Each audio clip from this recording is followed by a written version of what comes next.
Hello internet friends, and welcome back to my series where we look for quality clothing within a brand. Today we are focusing on TJ Maxx. This is a highly requested video, and I would also say my most ambitious video yet. There is so much controversy right now going on around TJ Maxx. You know, so much chatter about how these things are manufactured and made and what brands are actually under the TJ Maxx label. So today's goal is to uncover some of the possible business practices of TJ Maxx and, most importantly, see if you can find affordable, quality-driven deals. To really understand TJ Maxx, we have to go all the way back to 1919 when two brothers, Max and Morris Fehlberg, started a wholesale business selling hosiery and underwear to department stores. Just 10 years later, they opened their own retail chain, Bell Shops, which eventually became known as Zayre. By the 1960s and 70s, Zayre was one of the many discount department stores riding the wave of post-war retail expansion. But like a lot of those chains, Zayre started to lose ground as shopping trends shifted. In 1976, Zayre launched TJ Maxx, an off-price clothing store aimed at selling brand name merchandise at lower prices. They brought in Bernard Camerata, who had previously worked for Marshalls, to run it. Unlike Zayre's regular stores, TJ Maxx had a different strategy. They sourced excess inventory, canceled department store orders, manufacturer overruns, and sold them at a discount. It was less about curated shopping and more about the hunt. This business model was such a success that in 1988, Zayre sold off its original namesake stores and changed its corporate identity to the TJX companies. In 1995, TJX acquired Marshalls, basically merging with its closest competitor. They didn't consolidate though. TJ Maxx and Marshalls continue to operate side by side, often in the same plaza, with near identical inventory and slightly different branding. From there, TJX grew internationally. TK Maxx launched in Europe, Winners in Canada, and they added Home Goods and Sierra to the mix as well. Today, TJX operates over 4,800 stores worldwide, and it's the largest off-price retailer on the planet. To make this video even remotely possible, I am only going to be focusing on one section of the store, only clothing and pretty much tops and dresses. Otherwise, we would be here literally all day long. But the most important thing that I'm trying to distinguish in this video is, did these items originate from a specific retailer? Or were they manufactured by some private labeling company, by TJ Maxx themselves? What is the origin of this product? Was this item originally priced and sold for $49 and I am now getting it for $16? Or was it manufactured with the intention of always being priced at that $16 mark? That is where it's going to get complicated though, but we do have some sleuthing skills up our sleeves that will enable us to do this. Let's start with the source. When you're an American company and you manufacture clothing, you have two options. You can either put your business name on the tag, typically it's on the care tag, or you can register an RN number. Most companies opt for RN numbers because it's shorter to place and also isn't as confusing on the tag. RN stands for Registered Identification Number. It's issued by the Federal Trade Commission to businesses that manufacture, import, distribute, or sell textile, wool, or fur products in the US. And again, I want to make this clear, this is only in the United States, so if you're shopping at Winners in Canada, for instance, it could look totally different on the tag. Can I just say real quick, sometimes I am in absolute awe of the fact that like just 6 months ago, all I was doing was vlogging on this channel, and now I have somehow found my way into these like super deep dives into topics. And that's actually why I want to thank today's sponsor, because they are the only way that I could get here, and that's Skillshare. Skillshare is an online learning platform that I have been utilizing so much to help me in my creative writing skills, script building. I've just taken a totally different tone in my YouTube style, and I've needed some help along the way to figure out how I can grow and expand that. I found the perfect class on Skillshare by Marcus Brownlee. He has a class called YouTube Success, Script, Shoot, and Edit with MK PhD. It breaks down his entire workflow from idea to final cut. It's helped me rethink how I approach storyboarding and B-roll in a way that actually fits my style. If you haven't joined yet, Skillshare is the largest online learning platform for creatives. With thousands of ad-free classes designed by industry pros, you can learn everything from video editing, illustration, design, to entrepreneurship and beyond. So whether you're building a YouTube channel or you just want to create something cool, trust me, you will definitely find a class that fits. And the best part, the first 500 people to use my link in the description will get a 1-month free trial of Skillshare. So let's head out to TJ Maxx and look at some RN numbers. Our very first victim is Republic Clothing, RN93178. They also own Magashoni and Jane and Mercer. Jane and Mercer's website sells a ton of brands on markdown. Philosophy, Ellie Tahari. Most of these brands are mysteriously available at TJ Maxx. Everything that is on Jane and Mercer's website is already marked down. So they clearly have the exact same business model as TJ Maxx. Everything starts at a said price, and then we have a discount price. Next, we have Green Envelope, which is linked to Newport Apparel Corp. This has no shoppable website, just a wholesale website that feels like it was literally built in 2010. Max Studio, our first brand that was made by an actual designer, Leon Max. However, you can't actually buy anything from Max Studio's website. It just constantly keeps trying to load and nothing comes up. And yeah, it seems like it's a defunct website. But if you go to their Instagram page, the Instagram page then leads you to Amazon. So it's pretty clear that this business model is not like a shoppable website. It's more of a private labeling or white labeling. And if you dig deep enough, Max Studio is primarily sold at TJ Maxx and Nordstrom Rack. So both off-price retailers. I finally, after probably about 10 to 15 items, stumbled across an Aerie t-shirt. This one you actually could find originally for sale at Aerie, and now it is at a discount price. So that's one item. Okay, this is where the plot thickens. Things are gonna start to get questionable. We have a Joie dress. The RN leads us to Major LLC. Okay, so Major is a dead end, but Joie as a company is all over the place. However, Joie went private equity in 2021, along with Current Elliott and Equipment. Now, the retail full price tags of Joie look and feel very different. This is most likely, in my opinion, a company giving the license option for discount stores. But don't worry, we're gonna dive into that quite a bit more later in the video. Next, we have an Anne Klein top. RN leads us to Casper Group. Casper owns a handful of legacy brands, including the Nine West and Le Suit. But this one's really hard to trace back if it came from Macy's or actual Anne Klein website. The plot thickens even more. This time we have another Joie item, but the RN number links to Newton Buying Corporation. Let's dig in and find out who Newton Buying Corporation is. Newton Buying Corp is a company that operates under the TJX umbrella, primarily known for its involvement in buying and distribution of merchandise for retail chains like TJ Maxx and Marshalls. It is a key part of the Marmaxx Group, which also includes Home Goods and Sierra Trading Posts. So for legal reasons, this could be one of three things. It's a made-for TJ Maxx version. Think inspired by Joie. They're manufacturing something that is meant to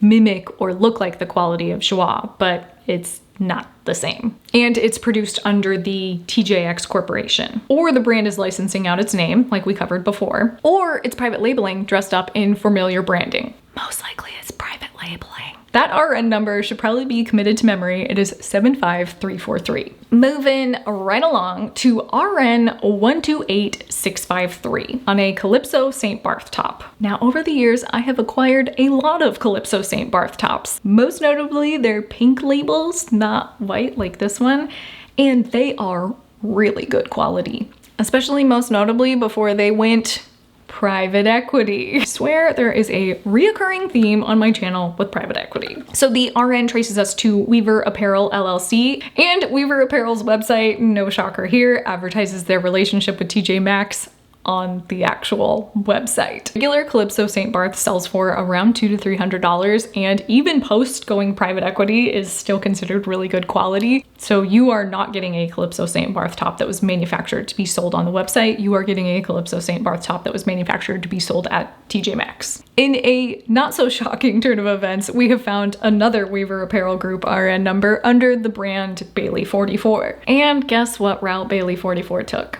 Private equity. A full line Bailey 44 top does exist, but based on the evidence that I can see, this top was not manufactured for the actual brand. I am getting exhausted already, but we must prevail. Next up, we have RN number 54163. This is DKNY Jeans. They are owned by G3 Apparel Group. G3 Apparel Group is a mega conglomerate of multiple brands.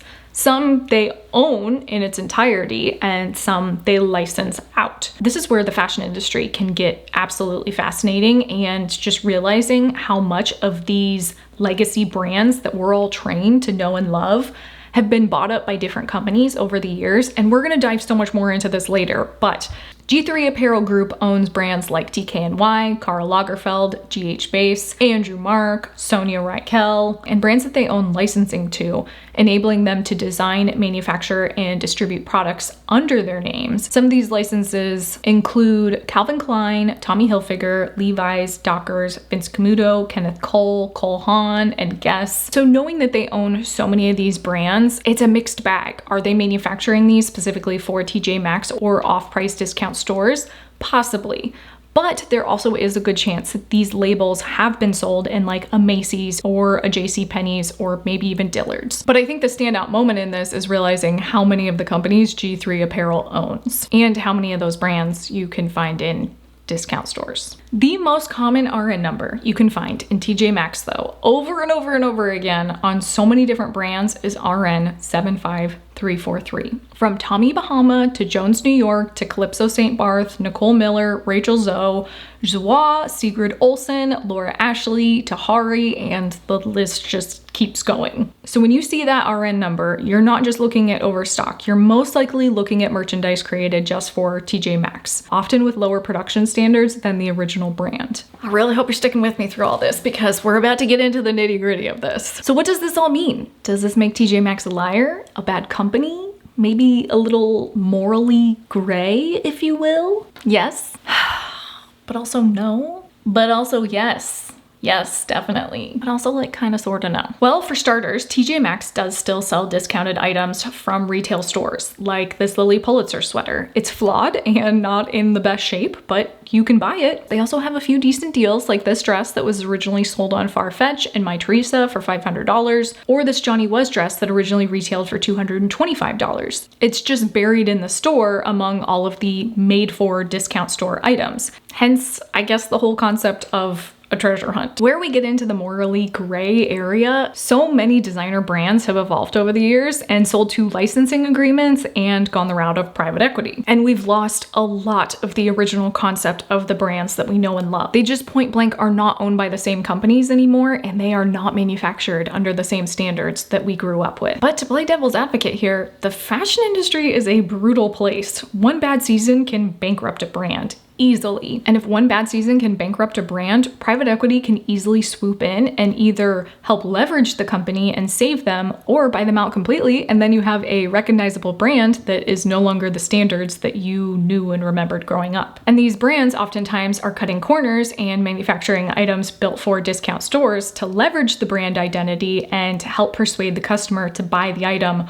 on brand recognition alone, with the tag being just slightly different. And it's definitely worth noting, off-price discount stores aren't anything new. From mill stores of the mid-1900s to surplus stores to now big box discount stores. It's a huge business model that does not look like it's going away anytime soon. So private labeling and white labeling is very common in the fashion industry. But as long as you know the facts, do you personally feel like you've been taken for a ride? I would argue that the Joie dress I tried on was a significant difference in quality from what you could get from the higher end Joie brand. It was the definition of fast fashion. Same with this Rachel Zoe top, but this Calypso St. Barth top was actually something I would be okay with.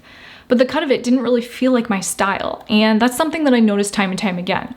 More mature brands, even at deep discounts, still have decent manufacturing, while trendier items are less thought out and lack the quality I would generally look for. And it's worth noting, these bigger businesses working with manufacturers for the long term actually have a leg up in the manufacturing process. They have the upper hand at pricing strategies because they're ordering in bulk, and oftentimes can build a better, stronger relationship with these manufacturers, which in the long term can help with discounted prices for discount stores. So my final thoughts and hot takes, because you know I always have some. TJ Maxx is a morally gray area. It's just important to understand the landscape of how the company works. Most legacy brands that we grew up with have so many different layers to them now. They're licensing out their labels, which honestly isn't inherently bad. And I want to tie back to that G3 apparel that I talked about. The Levi's is a really good example. They have the license to manufacture denim jackets for Levi's. They have been manufacturing specifically bomber jackets for decades. So they have really good relationships with these manufacturing companies